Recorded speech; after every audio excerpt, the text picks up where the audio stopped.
heard what you wanted and we made you an Evo video! Picture this. It's 1993. We're in Japan. You pull up to a stoplight in your brand new Ferrari. You're probably listening to Whoop, There It Is. And what pulls up next to you on the line but a four-door sedan with fog lights and a big-ass spoiler. The little sedan next to you, apparently not understanding that you're in a Ferrari, revs his engine. It's so cute. You laugh.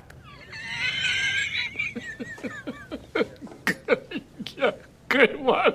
Light turns green, and suddenly...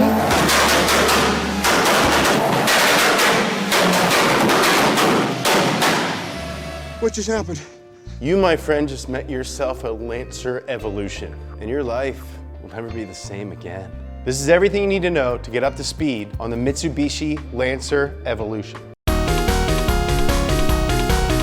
The Mitsubishi Lancer was introduced in 1973. Small, fuel efficient, kind of boring. In the 70s and 80s, Mitsubishi decided they wanted to improve their global image with motorsport. And their sport of choice? Rally. They gave the little Lancer a bigger motor and took it racing, and it did well. This was the dawn of Mitsubishi becoming one of the most iconic names in rally. By the late 80s, Mitsubishi was developing a Group B program with an all-wheel drive version of their Starion. Yeah, that Group B.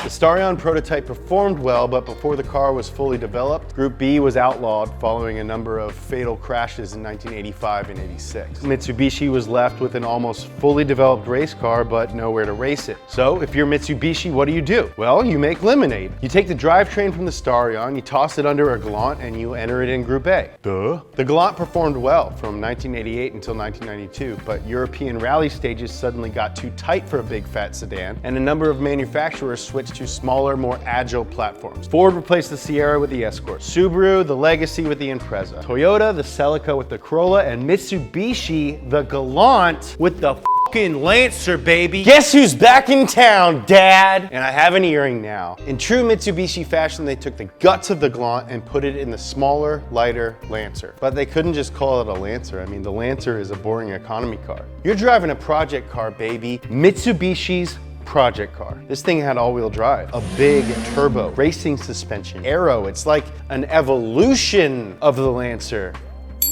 That's a good name. Let's call it that. This is the Lancer Evolution. To conform with Class A regulations, 2,500 road cars had to be produced. In October of 1992, the first Lancer Evolution 1s showed up in the Japanese showrooms. The initial run sold out in less than 3 days. The RS version came with no power windows, no power seats, no anti-lock brakes, no rear wiper, and steel wheels. Basically no frills, but what it did come with was all-wheel drive and a 244 horsepower version of the legendary 4G63 engine. This motor is so good that upgraded versions of it powered every single generation of Evo except for the final one. In 1993, Mitsubishi tweaked the Evo 1 into the Evo 2. There weren't a lot of big upgrades on this one. Lighter sway bars, bigger spoiler, about 10 more horsepower. Pretty standard upgrades for the second year of a build. Our wallet's still kind of hurting from the engine swap. My wife is gonna freaking kill me if I spend any more money on this car. I should also note that meanwhile on the rally circuit, Mitsubishi's arch rival Subaru is friggin' killing it right now. Colin McRae can do no wrong. Mitsubishi, undeterred, kept working, and in 1995 they introduced the kind of new but pretty improved Evo 3. New look, bigger holes in the front for better cooling, bigger intercooler for better cooling, bigger spoiler, new side skirts, different bumpers, higher compression in the engine, and a bigger turbo. Do not tell my wife I spent money on a bigger turbo, she's gonna friggin' kill me. The first big redesign came in 96 with the Evo 4. The 4RS came with a new turbo and active yaw control, which is basically a robot that tells the car when to send torque to each individual wheel.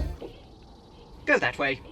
Most importantly though, it also got 2 huge fog lights built into the front bumper. How are people gonna know that it's a rally car? You can't see my active yaw control. It was at this point that Mitsubishi's hard work started to really pay off on the rally stage. Finnish racing legend Tommy McKinnon won the WRC Drivers' Championship 4 times behind the wheel of an Evo. Subaru, I will politely ask you to suck it.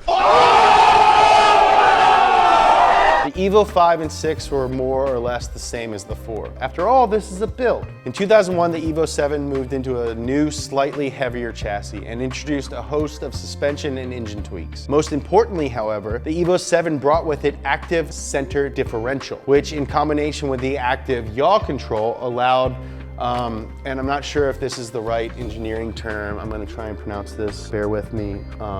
Better four-wheel skids.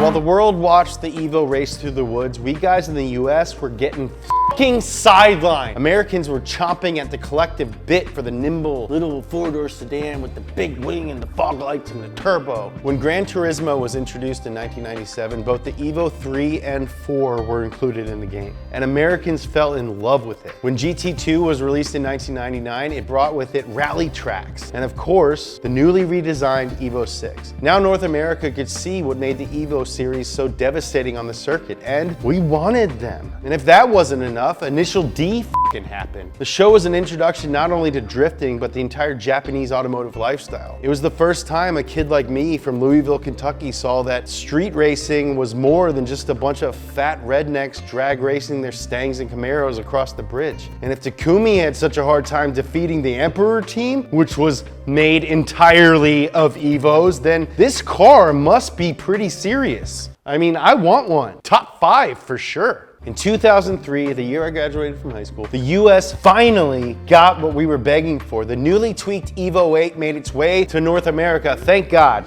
Thank you, Jesus. Lightened again and with new Bilstein suspension, the Evo 8 adapted well to its new environment. It changed the game, and despite the American version lacking active yaw control, it sold well. There were numerous special editions of the 8, including the devastatingly fast FQ series. FQ, of course, stands for f***ing quick.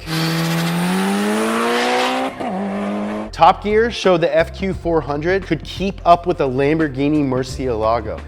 You, Kanye. Okay, Lamborghini Mercy. I have an Evo. Debuting in 2005, the Evo 9 continued the Evo's legacy of tight, corner-hugging speed, and it was now fully available through North America, Japan, and Europe. Using the Evo 9 platform, Mitsubishi continued to experiment. They produced not only a 6-speed rally edition, but also a limited-run Evo 9 station wagon. 2007 saw the final incarnation of the Evo 10. Despite lingering issues with Mitsubishi's financial footing, they pushed ahead with the car, and it was a fitting final model. The exterior for the first time was designed in Europe, and the majority of the production cars now topped out at 280 horsepower. But it was fat, and it didn't have the 4G63 engine that powered every one of its predecessors. The Evo 10 literally didn't have the heart of an Evo. The Evo 10 was produced for almost 10 years, and throughout that time, few, if any, major updates were made. In 2016, the Evo was finally retired, and much to many people's dismay, the Lancer name, and with it, the Evo's legacy, will most likely be reincarnated as a crossover.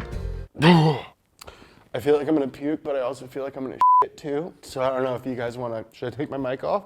Despite this, for many, the enduring legacy of the Evo series is one of pure fun. It's a race car. It's hard to drive, the clutch is too stiff, but it has 4 doors and enough trunk space to fit a decent amount of groceries. Let me buy one, Jessica! It's as if Mitsubishi bought a boring 4-door Lancer in 1992 and then improved on it a little bit every year. But eventually they ran out of money and had to sell their project. Here's hoping one day they can figure their finances out and build a new one. That's everything you need to know to get up to speed on the Mitsubishi Evo. We're gonna start doing giveaways, so let us know what you would want us to give you. What's your favorite generation of Evo? When was the first time you saw an Evo? Would you rather have an Evo or an STI? Who can blow the biggest clouds, Evo owners or STI owners? Should I get my teeth fixed?